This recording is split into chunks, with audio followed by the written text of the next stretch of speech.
Hey everyone, before I get started, I just want to remind you that if you like my content, hit that like button, subscribe to my channel, and then join the Militia Man and Crew Patreon community by clicking the link in the caption.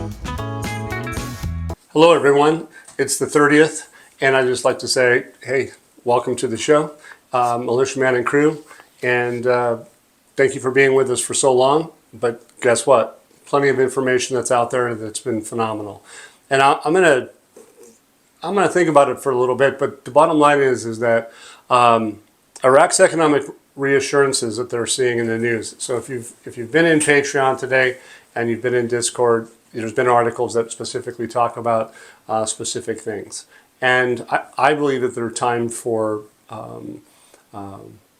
reassurances. They're timed accordingly, and they're subsequently almost in order. So anyway, Iraq's economic reassurance basically is what? A path to global financial integration. I think you've heard me say it probably ad nausea, but the fact remains is that that's what's taking place. And I think I've been embracing that now for weeks. And I think everybody should, because that's basically what the data is telling you. It's not telling you directly on each and every article, like heads up, this is it. But the bottom line is that the underlying meaning of articles are really important to understand. And so anyway, a path to financial integration is the key point. So, you know what, hello everybody, but we're just going to jump into some of this stuff. There's been a series of recent developments that point a picture of deliberate, reassuring steps towards economic modernization. I think you guys can see that Iraq is becoming more modernized. What they're doing, to me, is a seamless integration into the international financial system, because they're layering it in over time. That's what I mean by that. What are they doing? They're drawing from key reports. So if you read the article, those key reports are specifically talking about announcements, for instance, September 25, right? They've had numerous announcements. Many of them are spanning banking reforms, digital transformation, Islamic finance, anti-corruption measures. All of these things signal commitment to stability, transparency, and investor appeal. And when they talk about investor appeal, it's like we're not just talking about us little guys, the retail. They're talking about a global investors, because Iraq's filthy with, I mean, they have immense natural resources. So they're catering to effectively the wealthy, the wealthy countries, countries that are, there's businessmen. They're a collective. They're looking at whether it's mining, whether it's agriculture, whether it's industry, whether it's food, whether it's all the big things that sustain us, each and every one of us. That's what Iraq has, and they're going to develop it, and that's what they're talking about. So it's not just rhetoric that they're talking about. It's basically actionable progress amid like oil dependency challenges they've had. They've gotten through that. They've gotten through ISIS. They've gone through all of those different things. But basically, what are they talking about here? They're talking about 5 pivotal sources, highlighting how Iraq is building confidence. They're using tools to build that confidence. They've talked about the digital dinar back in February 2025. They talked about that. Some of those things are fascinating because they're important, because that's what the new technologies are, where they're going. They're talking about CBDCs. They talk about Sukuk. I don't know if you guys have looked it up, but they're bonds. What do those bonds do? I would suggest you look them up, S-U-K, and look it up and see what the definition of that means and what it means as far as the totality of who's involved. It's really important because it's big money. It's about bonds. It's about funding development. That's what they're for. They're for many different things, but one of them is for development. So anyway, first headline I'd like to talk about, you can find it in Patreon, you can find it in Discord. The verbiage is international report. Iraq enters a comprehensive economic transformation era. That was on the 29th. It says this global report from New York and the Kolkata-based outlet, which is a website, right? It talks about a new era of accelerated reforms positioning the country as an emerging hub for trade and innovation. Okay, they have key reassurances that include some of these things. Streamlining business with one-stop window system. That's a headline. That's one of the key ins for one of the headlines.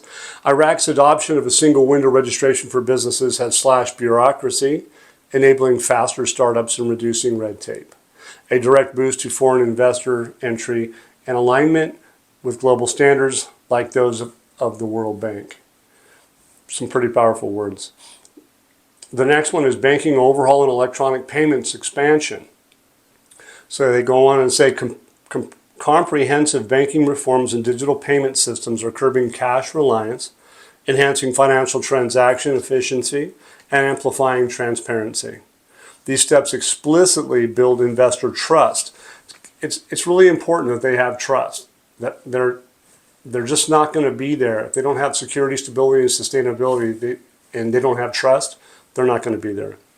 But they're doing this by demonstrating Iraq's readiness to plug into the global economy, much like the digital dinar pilots. They call them pilots, but I'll be honest with you. I'm fairly sure before Al-Alaq ever said anything in February 2025 about the digital dinar, they've been working on it. Okay, the next one is diversifying beyond oil. Active efforts to attract technology, renewable energy, infrastructure, financial services sectors are drawing international firms, highlighting untapped potential in the long-term returns, reassuring markets that Iraq's 115 billion reserves back sustainable growth. So Iraq has been accumulating their foreign reserves, and we see articles that specifically talk about 100, but now we're talking about more, and they're being maybe a little bit more open about that. But it's an extra 15 billion in reserves. That's going to bring confidence to the IMF, the BIS, all of the different agencies. Governance and security as investor magnets. So it goes improved rule of law. So they've got legislation involved. Community engagement and stabilized security environment, safer than in over a decade. Minimize risks. So that does security and stability, helps with minimizing risk. It really does. Who wants to be on the battlefield and go into and invest? They don't usually do that. While modern governance paves the way for Iraq to emerge as a competitive regional player, fostering local initiative and innovation and foreign partnerships. I think we've all seen all the different partnerships that they've been going. Remember the correspondent banks, private banks, all that stuff? Not even getting into the Oliver Wyman and the IQD system yet, but those are partnerships. It's global partnerships. It's fascinating. Basically, that last report frames Baghdad's urban renewal because they're building modern cities. They have better transportation. They have public services. A microcosm of national ambition, turning reconstruction into economic opportunity. They have 60% of their population is the youth. They are tapping into that human capital. That's what they're getting at. So here's another headline. Raffidain announces inclusion of 81 branches into the comprehensive banking system. So they're talking about a comprehensive banking system. They have 81 branches. Raffidain and Rashid banks are state-owned banks. And then Oliver Wyman talked about having specific banks. They weren't specifically focused on these two banks I just mentioned, but they're talking about having banks ready to go and in international compliance that is acceptable with the BIS, the Bank of International Settlements, the World Bank, and on down the line. It says, from Iraq's national news agency, this update on state-owned Raffidain Bank exemplifies grassroots digital banking reforms, reassuring stakeholders of operational modernization. So first key point is strategic shift to electronic operations. Integrating 81 branches, including key ones like the Hudayfa Ibn al-Yaman, transitions from paper-based to digital processes, accelerating transactions and elevating service accuracy, core to financial inclusion and global interoperability. That's what they're telling us, interoperability. So they're going to have interconnectivity. Alignment with world-class practices, just like the BIS, World Bank, everybody would want. U.S. Treasury, Federal Reserve, that's the key. That's what they're wanting to do. It says the system mirrors international banking norms, enabling innovative product development and reflecting Iraq's digital banking evolution, which supports the digital dinar, rollout by reducing errors and enhancing security. So another one goes on and says customer-centric efficiency gains. Direct benefits like shorter processing times, fewer mistakes, and flexible digital channels deliver a modern banking experience, building public trust essential for broader adoption and attracting tech-savvy investors. And it says the move isn't isolated. It's part of a wave of signaling Iraq's banks are ready for cross-border digital flows, tying into the central banks of Iraq's liquidity tracking goals. And the next article, or headline basically, and it is an article because we have them, and these articles that I'm talking about are in Patreon. Okay, so come on in, check them out, and you'll be able to see, and I have commentary on each and every one of these, I believe. The central bank concludes a course developing Islamic financial products. That was today. Central Bank of Iraq's CBI announcement highlights specialized training reinforcing Sharia-compliant finance as a bridge to global markets, echoing our earlier Sukuk discussions. So I haven't been quiet about Sukuk in all the time that I've been involved because I've been paying attention to that it's one of the largest financial tools that's in the world. And so they're using it and because they're effectively bonds. So keep in mind that bonds are used to fund things. Important. So here it says a certification for Islamic product specialists. It's a 4-day course awarded CISPD certifications to 8 trainees from Islamic banks and CBI staff in partnership with the CIB AFI, equipping professionals to innovate Sharia-aligned products. So they go on and say practical skills for market-ready innovation. Participants gained hands-on expertise in designing products that meet Islamic principles, regulatory needs, and market demands, addressing operational challenges with variable solutions for issuance and marketing. Sharia, regulatory and operational focus, covering legal compliance and execution aspects. This builds capacity for Sukuk and profit-sharing instruments. That's why they invest in it, because they're going to be profit-sharing. Enhancing Iraq's appeal in the $4 trillion Islamic finance sector and facilitating integration with hubs like Dubai. Think about it. By investing in human capital, the youth, for instance, CBI reassures that the Iraq's Islamic banking isn't nascent. It's scaling to fund reconstruction ethically, aligning with global ethical investing trends. These are all in the news today. Headline, here's another one. Central Bank delivers scientific lecture at Al-Hadba University. In targeted outreach, CBI's Mosul branch director Hussein Lazem lectured on banking risk management to university leaders and faculty students in subtle yet powerful nod to the building resilient systems. Goes on and says enterprise risk management essentials. The session introduced institutional risk concepts, ISO global standards. We've talked about ISO, we talked about ISO 20022. Okay, but anyway, risk types emphasizing mitigation basics to fortify Iraq's banks against volatility. Capacity building for future leaders. By engaging academia, CBI fosters a skilled pipeline, reassuring that risk-aware practices will underpin digital and Islamic finance expansions. Okay, so they're looking at expansion, they're talking about digital, and they're having a digital relationship. In other words, they're instead of being a cash society, they're doing a digital society. The Islamic finance expansions, because in this new environment, The Islamic finance is going to expand. Though brief, this educational push underscores proactive governance, reducing systemic risks that could deter international lenders and tying into IMF recommended reforms. So they go on and say, Integrity Commission, another article, digital transformation reduces corruption pathways and maximizes revenues. That's the headline today. The statement from the Federal Integrity Commission, he was chaired by Mohammed Ali Al-Lamai, during a customs meeting, spotlights digital governance as an anti-corruption bulwark, directly bolstering financial credibility. So they go on and say that automation as a corruption shield. That's one of the things that they are going to be big on. Anti-money laundering, anti-corruption, all that stuff.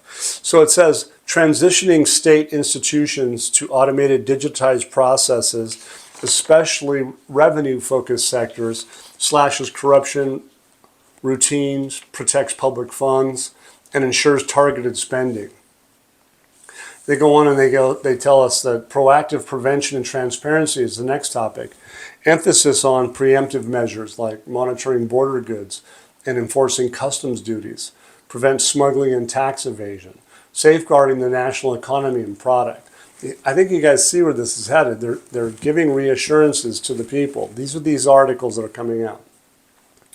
It says, praise for regulatory customs and teamwork highlights non-discretionary exemptions, maximizing state income and signaling a robust oversight to global watchdogs like the Financial Action Task Force, the FATA.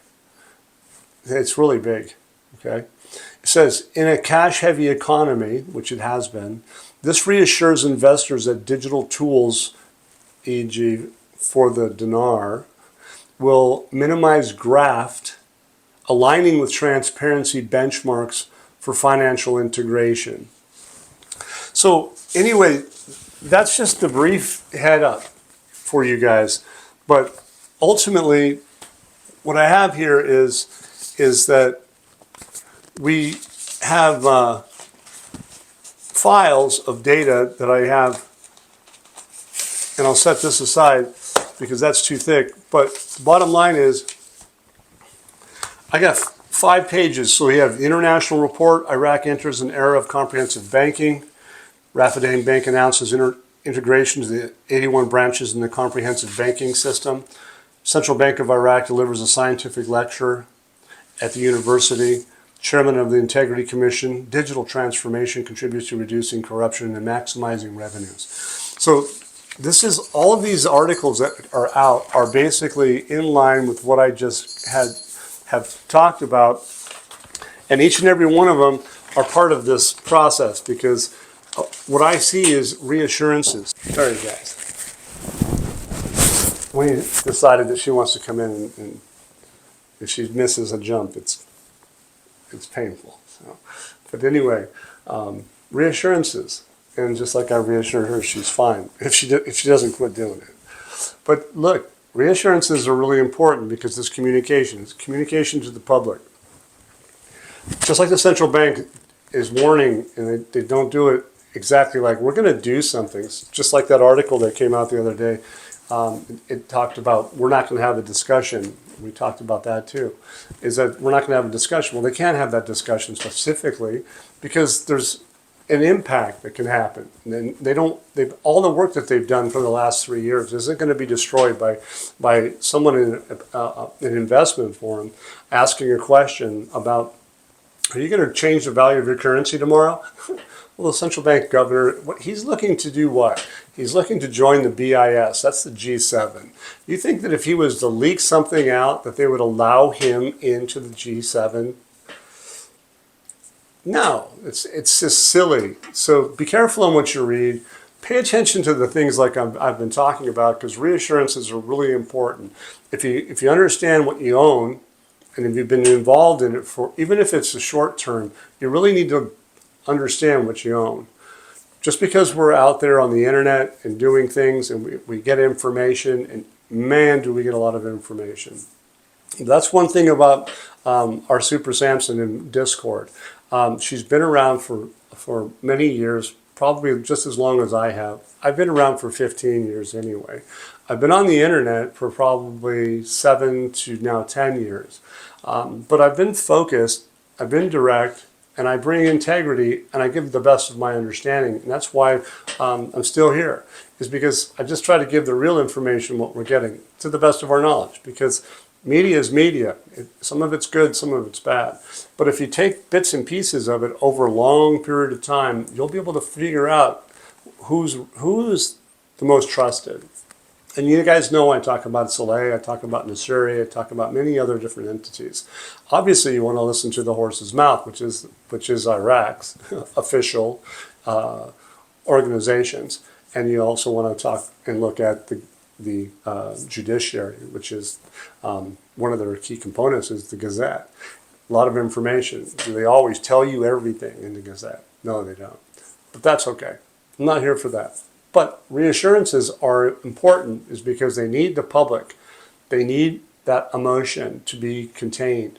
They need that, but they can't leak it out to the point that, hey, people are going to front run the currency. They're going to sell the currency. They can't do that. Whether it's a revaluation or a devaluation, just like in, I think it's 2023, the last revaluation that Iraq had, I think, was from 1450 to 1310. Well, what did they say? Effective immediately. There was no leakage. So whether it was a devaluation or a revaluation, they cannot just go ahead and tell you. So when someone says we're not going to have that discussion, they meant it. For what? Good reason. So anyway, take that to the bank, let's hope, okay? Because I think it's sound advice to pay attention to those reassurances that we're seeing, because they're all collectively about what? Iraq integrating into the global financial system. It's clear as a bell. And they're openly talking about that. And it's evident. So enjoy, and let's see what happens, because obviously today was a big day. Oliver Wyman, the 30th back wall. Banks need to be ready for implementation and in line with international compliance, like the U.S. Treasury would like, the IMF, World Bank, BIS. And they also have the IQD system that was supposed to be completed. But I have a feeling that all but one entity or border was completed by the 22nd of this month. However, I don't know about the last one, but I would assume, hey, today was the 30th. That was the end of the back wall. So hey, let's see what happens. I'll be back. I'll see you soon. If you like my content, please hit the like button and subscribe. And thanks again for hitting that PayPal. Once again, guys, don't forget to hit that like button if you like this content. Subscribe to the channel or join us at the Militia Man and Crew Patreon community for even more exclusive content. You can also donate to this channel by hitting the links in the banner to help keep this page up and running. Your generous support is greatly appreciated, as always. Much, much appreciated. Thank you so much and have a great day.